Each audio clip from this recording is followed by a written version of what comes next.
Was goody YouTube? It's your boy Zeoxys, the legendary one, aka the UK Roadman. And today we're doing not really a showcase or anything like that, but since it is 2022, I know throughout 2022 BBS is going to be getting a lot of new players, and obviously I want to play my part in the community and try to push out guides and tier lists to help you guys, the new players who are going to be coming into BBS 2022, so they're never confused or lost or anything like that. I already know a lot of people on Twitter are like, oh, how do I do this? How do I get links to our potions? How's the fastest way? This, that, and what they're seeing is, they're searching it up, and no disrespect, but they're finding videos from a couple years ago. So I wanted to make one for 2022, just so that it's more updated, because BBS has had a lot of changes. So if you guys are new here, and this video does help you personally, make sure you subscribe and like, because we're going to try to upload as much as possible throughout 2022, something we kind of lacked nearing the end of 2021.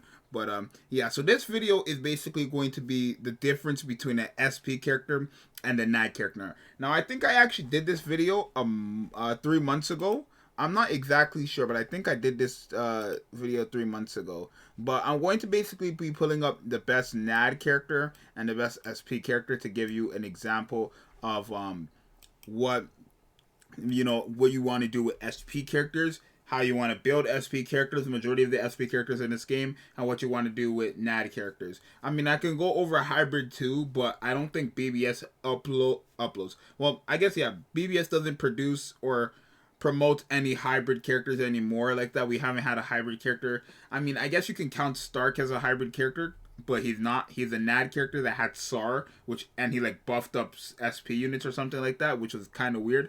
It was like a failed attempt for a hybrid, but besides that, we're just going to get into it now. So let's start off with SP, because I feel like personally SP is what you're mainly going to want to have in terms of stuff like, just regular story, sub-story, just to get it going quicker and stuff like that. Especially if you have somebody like Aizen or Kisuke, the Spirits Are Forever With You Kisuke, or Byakuya. If you have one of those three characters, these characters are basically going to be your auto-run characters throughout the whole game, especially if you have this dude right here, which is the best character in the game. So SP characters are spiritual pressure characters. That's what SP stands for, spiritual pressure. And it's more like how can I determine it? Usually when you have a game, you have HP, attack, and defense, right? Think of SP more as your magical power, right? I'm kind of getting this off of Black Clover, even though that new game hasn't released yet. But think of it as your magical power, right? It's your main power, main like blast attacks, key blast type stuff, right? Think of it like that. And obviously, when you're building an SP, you want to make sure that your SP unit is able to get their strong attacks very quickly, right? Obviously, you want the strong attacks to do damage, but you want to make sure they're getting their strong attacks faster. Now, if you don't know what a strong attack is, it's these right here. 1, 2, 3 are the strong attacks. This is a soul bomb, which also counts as a SP move because it literally has the spiritual pressure symbol on it. And then this big round one in the middle is a normal attack button. So that we're not going to focus on right now. It's really just 1, 2, 3, and 4. These are what we're really going to be focusing on. Now, again, when you're using an SP character, your main goal is to get your your strong attacks back real quick, right, as fast as possible. So what you're going to want to do when it comes to majority of the SP characters is, obviously I can't do it with Aizen because he has links on him, but I'm still going to show, who cares. You're going to want to give them SAR. Now, if you don't know what SAR is, it stands for Strong Attack Recharge Time. Obviously, majority of the characters in this game have 12%. Characters that have 14% are the characters that you want to have as a link, to be honest, unless they're cracked out of their mind and they deserve to be a main DPS for you.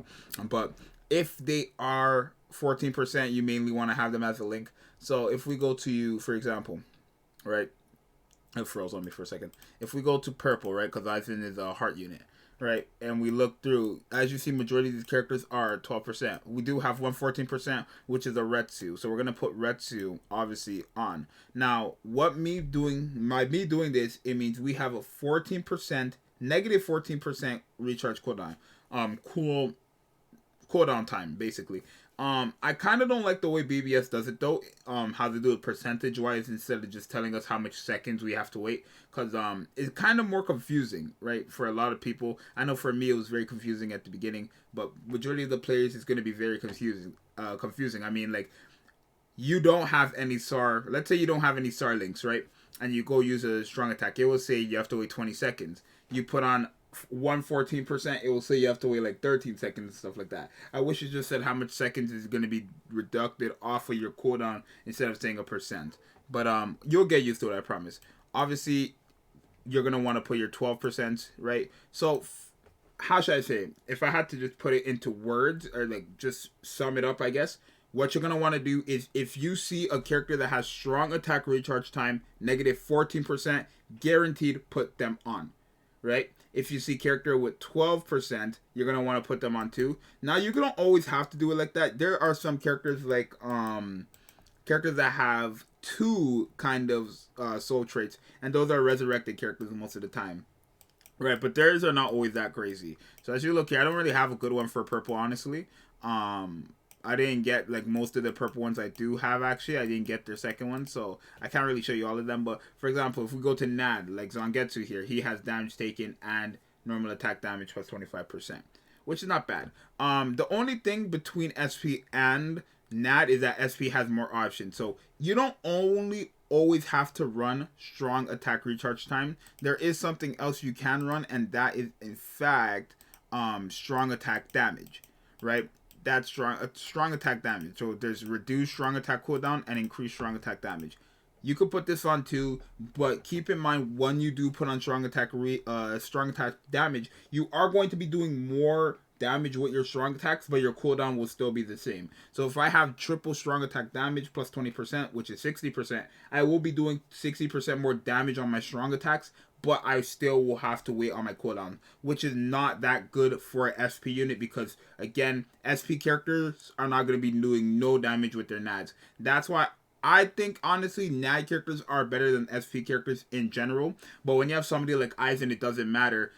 Because he has a vortex that literally lasts until the cooldown is over. So you could spam his move, basically. With Aizen, you're guaranteed spamming his vortex. And that vortex, it's a homing vortex, which means it auto-tracks the enemies and kills them. One-shots, boom, boom, boom. Right? So I do recommend having strong attack recharge time over strong attack damage. Another option also is full stamina damage. This is for NAD and SP.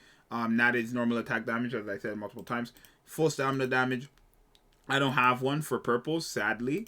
But basically what this is, it means when you have full stamina, when you go into an event. So as you see here, if we ignore this, it says I have 1,111. If I go into a stage, as long as I always have 1,111 HP in the game, I will always get 20% more damage for having full stamina, basically. That's what it means. It's self-explanatory, basically. So that's really SP characters. Again, mainly focus on strong attack recharge time because you want them to get their strong attacks faster. But if we go to a NAD characters, this one's going to be a lot more shorter because, again, a NAD character is not too much to explain. It's just very simple. So NAD, you're mainly going to want to be focusing on the big button, like the biggest one out of all the options, which is the normal attack. That one you could spam. There's no cooldown on it. There's literally no cooldown on it. So you could spam that. You're obviously going to want to give them normal attack damage, which is this. This is like mainly what you're going to want to be running on a NAD character, normal attack damage. And like I said before, if you don't want to run normal attack damage, the only other option for you, honestly, is full stamina damage. Unless you're doing PvP, then that would be damage taken, right?